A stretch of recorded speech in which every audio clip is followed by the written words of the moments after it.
السلام علیکم ورحمۃ اللہ۔ قربانی کا جو جانور ہے وہ کتنے سال کا ہونا چاہیے؟ اگر ہمیں یہی معلوم نہیں ہوگا کہ قربانی کا جانور کتنے سال کا ہونا چاہیے تو ہماری قربانی کیسے پوری ہوگی؟ تو ہماری قربانی جبھی ادا ہوگی، جبھی جائز ہوگی، جب ہمیں یہ معلوم ہوگا کہ قربانی کا کون سا جانور کتنے سال کا ہونا چاہیے۔ آپ یاد رکھیں، اگر آپ اونٹ کی قربانی کر رہے ہیں، اونٹ کو ذبح کر رہے ہیں، تو اونٹ کا 5 سال کا ہونا ضروری ہے۔ اگر اونٹ 5 سال سے کم ہے، چند دن بھی اگر کم ہے، تو آپ کی قربانی واجب جو ہے ادا نہیں ہوگا۔ واجب ادا آپ کی قربانی صحیح جبھی ہوگی جب اونٹ جو ہے وہ 5 سال کا ہوگا۔ اسی طرح بیل ہے، بھینس ہیں، گائیں وغیرہ ہے، تو ان کو 2 سال کا ہونا ضروری ہے۔ اگر یہ 2 سال سے کم ہے، 2 سال سے ان کی عمر کم ہے، چند دن بھی کم ہے، تو آپ کی قربانی جائز نہیں۔ اسی طرح بکرا اور بکری ہے، بھیڑ ہے، دمبا ہے، تو ان کا 1 سال کا ہونا ضروری ہے۔ اور بکرا اور بکری اگر 1 سال سے 1 دن بھی کم ہے، 1 سال سے اگر 1 دن بھی کم ہے، تو آپ کی قربانی نہیں ہوئی، آپ کو قربانی دوبارہ کرنی پڑے گی۔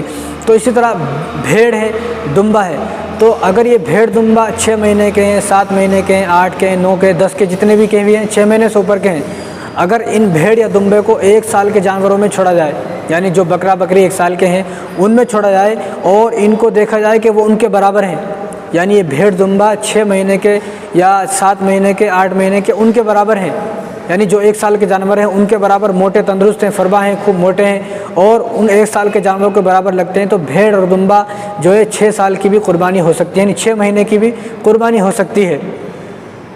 اگر وہ 6 مہینے کا ہو گیا، 8 مہینے کا ہو گیا، ان سے پتلا اور دبلا معلوم ہوتا ہے، تو اس کی قربانی بھی آپ نہیں کر سکتے۔ تو اگر 6 مہینے کا ہے اور 6 مہینے کا 1 سال کا معلوم ہوتا ہے، دیکھنے میں ایسا لگتا ہے نا 1 سال کا ہے، اتنا موٹا تازہ ہے، تو بھیڑ اور دمبا صرف یہ 2، بکرا بکری نہیں، بکرا اور بکری کا تو 1 سال کا ہونا ضروری ہے۔ اور بہت سے لوگ تو اب ایسے ہو گئے کہ وہ بکرے کے اندر، بکری کے اندر جو ہے نقلی دانت چڑھا کر ان کو بیچ رہے ہیں، تو ایسے لوگ اللہ تبارک و تعالیٰ سے ڈریں، ایسے لوگ اللہ تعالیٰ کے عذاب سے ڈریں، کہیں اللہ تعالیٰ کا عذاب ان پر نہ آ جائے۔ کیوں؟ کیونکہ ان اللہ خبیر بما تعملون، اللہ تبارک و تعالیٰ کو ہر چیز کی خبر ہے، آپ کے ہر عمل کی اللہ تبارک و تعالیٰ کو آپ کے ہر عمل کی خبر ہے۔